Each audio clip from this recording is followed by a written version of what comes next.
Hello friends, welcome to my mini kitchen. আজ আমি এই পটল দিয়ে একটা নিউ রেসিপি দেখাবো।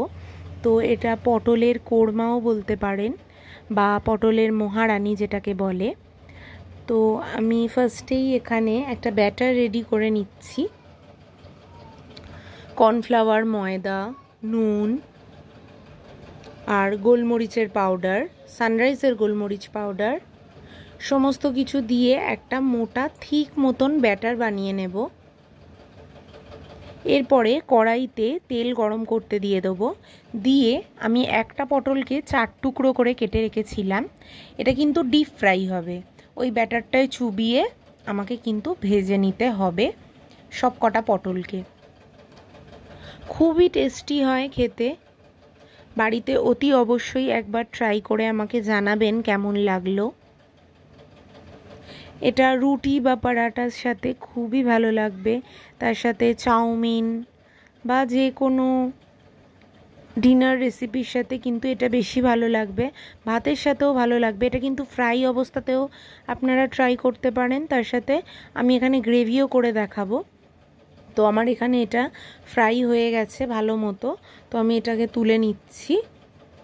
যেহেতু আমার অনেকটা কোয়ান্টিটি ছিল, তো তার জন্য আমার ভাজতে একটু টাইম লেগেছিল আর হাতে একটু সময় নিয়ে কিন্তু এটাকে ফ্রাই করতে হবে।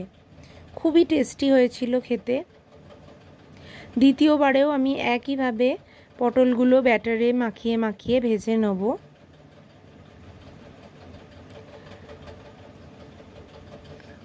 তো আমি এখানে দিয়ে নিচ্ছিলাম পরপর পটলগুলোকে। একটা পিঠ ভালোভাবে হয়ে গেলে তবেই কিন্তু নেক্সট পিঠটা আমি চেঞ্জ করব। আর ততক্ষণে আমি কেটে রেখে দিয়েছিলাম চৌকো চৌকো করে চিলি চিকেন স্টাইলের পেঁয়াজ, ক্যাপসিকাম আর রসুন। তো এখানেও আমি সবকটা পটলকে দিয়ে নিলাম। এরপরে আবারও আমি ফ্রাই করে নেব অপর পিঠটাকেও। দিয়ে একটার গায়ে কিন্তু জুড়ে গেছিলো, আমি সেই জন্য খুন্তি করে করে আলাদা করে দিচ্ছিলাম। এখানে আমার ফ্রাইটা কিন্তু একদম রেডি। এরপরেতে ওই তেলেই আমি রসুন যেটা চপড করে রেখেছিলাম, গার্লিক আর কি, সেটা দিয়ে দিলাম। তারপরে তার সাথে দিয়ে দিলাম পেঁয়াজ, ক্যাপসিকাম, তার সাথে কাঁচা লঙ্কাও আমি ছিঁড়ে রেখেছিলাম, সেটাও কিন্তু আমি এখানে দিয়ে দিয়েছিলাম।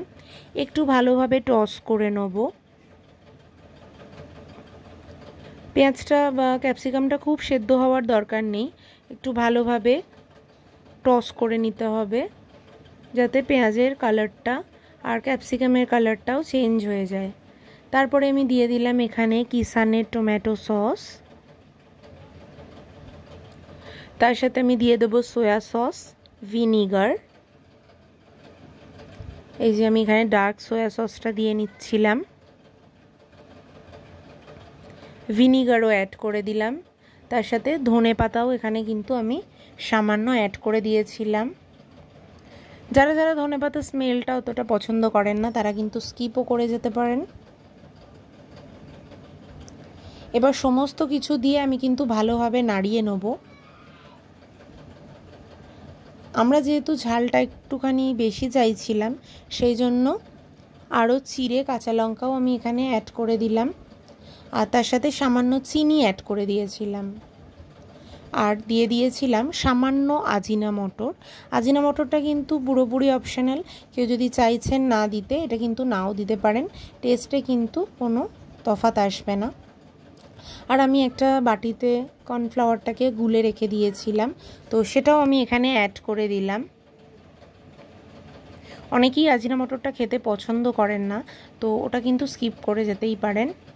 তার সাথে আমি দিয়ে দিলাম ভাজা মশলা আর দিয়ে দিলাম সামান্য ম্যাগি ম্যাজিক মশলা দিয়ে এবার সমস্ত ফ্রাই করে রাখা পটলের পিসেসগুলো কিন্তু আমি এখানে দিয়ে নিলাম। ভেজে রাখা পটলগুলো দিয়ে কিন্তু ভালোভাবে আমি এখানে মিক্স করে নিচ্ছিলাম। আমরা একটু ড্রাই ড্রাই চাইছিলাম, সেই জন্য আর খুব একটা বেশি জল অ্যাড করিনি। তো আমার রান্নাটা কেমন লাগলো অতি অবশ্যই আমাকে জানাবেন। আমার নুনটা কম হয়ে গেছিলো, সেজন্য আরও খানিকটা নুন অ্যাড করে দিলাম। নিত্য নতুন রেসিপি দেখতে আমার চ্যানেলে সবসময় আপনারা ফলো রাখবেন। Thanks for watching. Thank you.